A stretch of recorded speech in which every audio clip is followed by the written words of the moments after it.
Iyan mga amigo at amiga, nandito po tayo ngayon sa may Terminal 1 International Airport, Ninoy Aquino International Airport, Pasay City.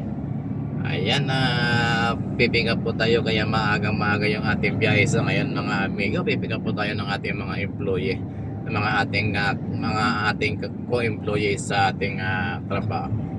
Ayan, nakalabas na po tayo ng Terminal 1. At ibig sabihin nun, hindi tayo sumakay ng eroplano mga amigo.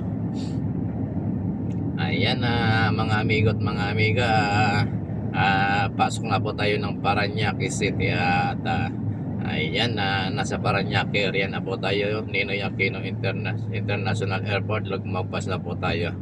Ayan, nandito na po tayo ngayon sa may Dr. Eddie Los Santos Avenue, Parañaque City. At kung saan susundo po tayo ng ating mga kasamahang empleyado sa opisina. Ayan, dito po tayo sa stoplight, yung fishing ground ng Parañaque City. Dito nadali tayo rito ng 3,000 noong bago mag-pandemic kasi gawa nung camera na pinatupad nila na parang fishing ground nila yon, kasi dalawang magkasunod na stoplight yon. Pag inabot ka sa gitna doon sa unang stoplight, yari ka, huli ka. Doon tayo nadali. Medyo wala pa po siyang siguro mga 10 meters lang yung pagitan ng dalawang stoplight, or wala pa, basta pinaka minimum 10 meters. At pag napabilis yung takbo mo at nakalagpas ka sa isang stoplight at nag-stop yung pangalawa, yari ka dahil nakalagpas ka sa isa, doon sa pangalawa nakasunod, nayari ka. Hindi nila yung pakikinggan at magbabayad ka noon ng 3,000. Hay! Ganon kamahal yung stoplight na yung fishing ground. Anyway, tapos na yun mga amigo at mga amiga. Siguro hindi na nila pinatupad yun kasi pinagbawal ng ating Korte Suprema yung NCAP, yung no contact policy ng bawat city. Kasi mayroong mga area na kagaya ng na parang fishing ground ng kasi ang may hawak pala nung ano yon, yung NCAP, yung mga ganong sistema ay mga private company kung saan kinokontrata lang ng City Hall or ng isang syudad para mag-implement ng kanilang mga pinatutupad na no contact apprehension policy. Ayan, si mga tricycle dito palengke po ito ng Parañaque. Ngunit yung mga tricycle at mga sasakyan nakaparada sa tabi doble at may triple pa. Kaya nangyayari yung three-way na kalsada ay nagiging one way na lang. Kasaya. Ang saya-saya nga po dito sa Pilipinas kasi kita mo yung mga ganyan. Yung bang hindi mo mapaghandaan yung pagdami ng tao, which is talagang mangyayari. Walang parking area, yung mga establishment ay walang lalakaran yung tao. Pag walang parking area, siyempre may mga sasakyan pumupunta sa kanilang negosyo or yung mga sasakyan na dapat nilang igarahe ay walang maparkingan. Kaya ayan mga amigo, nakalagpas naman tayo roon, pero kahit pa paano dapat ayusin nila yung parada, yung mga palengke. Ayan, medyo malapit na tayo mga amigo, siguro mga 7 kilometers na lang bago tayo makarating na sa ating pick up point. Malapit na pero 7 kilometers pa mga amiga, no? Ayos na ayos ang estimate ni amigo, ano. Ang problema lang kasi kahit na matagal ito, mababagal sasakyan ng patakbo. Kita mo yun, liligo pala sa kaliwa, sakop niya yung dalawang linya. Saan kaya kumuha ng lisensya yun? Gagayahin natin yun amigo. Ayan, stoplight pala.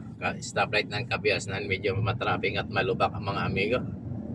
Tuloy-tuloy lang po tayo mga amigo. Ayan, nauna tayo dito sa unahan kasi ayaw nila naman dito sa inner lane.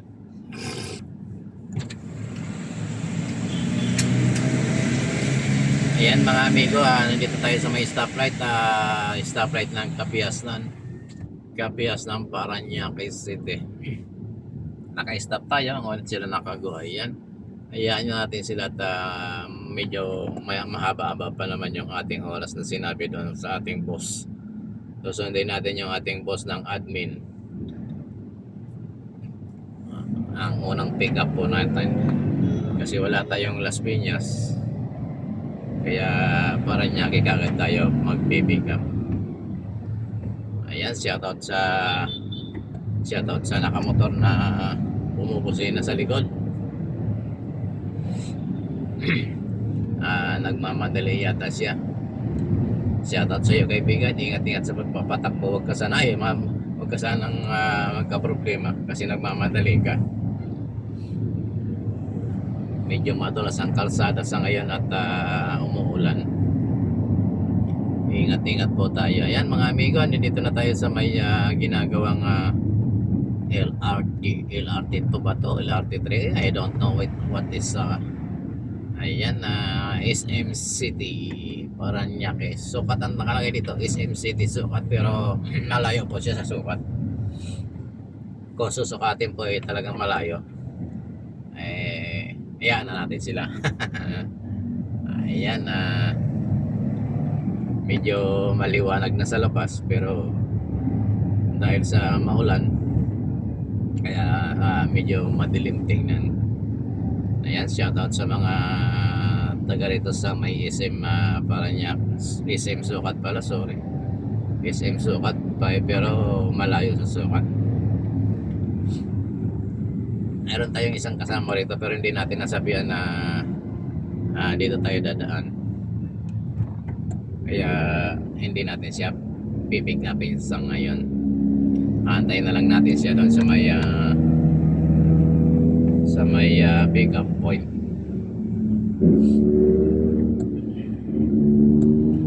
Ayan, shoutout sa iyo, naka big bike, isang paungol nga ng makina dyan. Big bike, medyo maingay po talaga pag naka 1000cc ang motor mo. Medyo maingay ang tambot. So ayan mga amigo y amiga, medyo malapit na tayo. Siguro mga umigit kumulang na lang. Ayan, dito tayo sa may Olivares College, Parañaque pa rin, kung saan medyo binabato sa area na to kapag malakas ang ulan. Malaki rin ang baha sa lugar na ito. Kaya shoutout sa mga naninirahan dito at may mga negosyo rito. Matagal na yan pag malakas ang ulan binaba dito. Pero I don't know what is the problem. Hindi pa rin nasusolusyonan. I think 2020 nung huli tayo mapadaan dito na hindi visible yung kalsada kasi sa lalim ng baha. Ayan, pag malakas lang naman ang ulan, kaya paano na kung lagi malakas ang ulan sa area na to, lagi magbabaha, mag-focus yan ng heavy traffic mga amigo.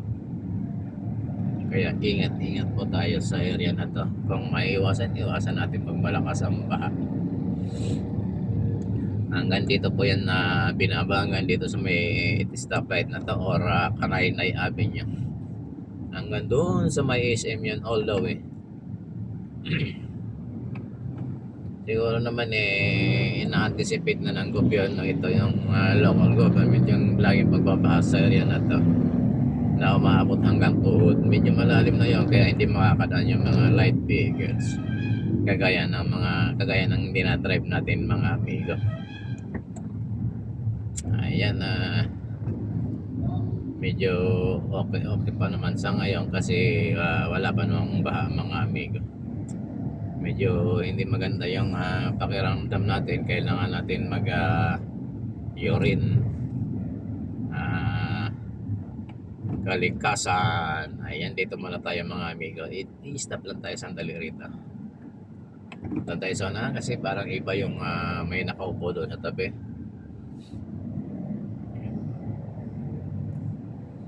Ayan mga amigo, malapit na tayo. Hanggang dito na lamang po at hanggang dito muna tayo at mayroon tayong gagawing pangangailangan. Kailangan natin magbawas kasi na tayo.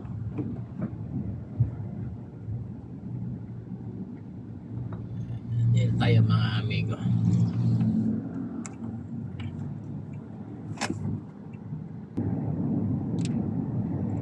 Ayan mga amigo, malapit na tayo sa unang pick up point natin.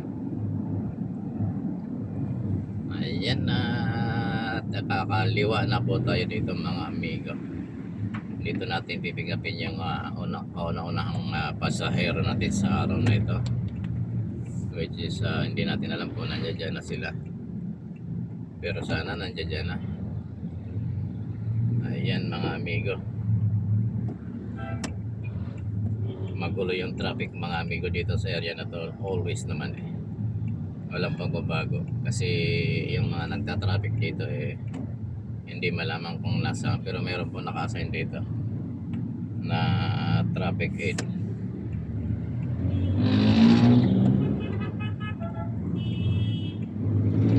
Ayan, tingnan nyo mga amigo, merong kumakanan, merong kumakaliwa.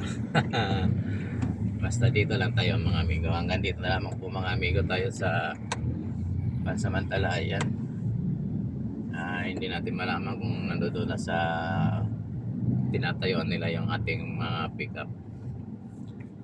Ayan, dito na lang tayo mga amigo.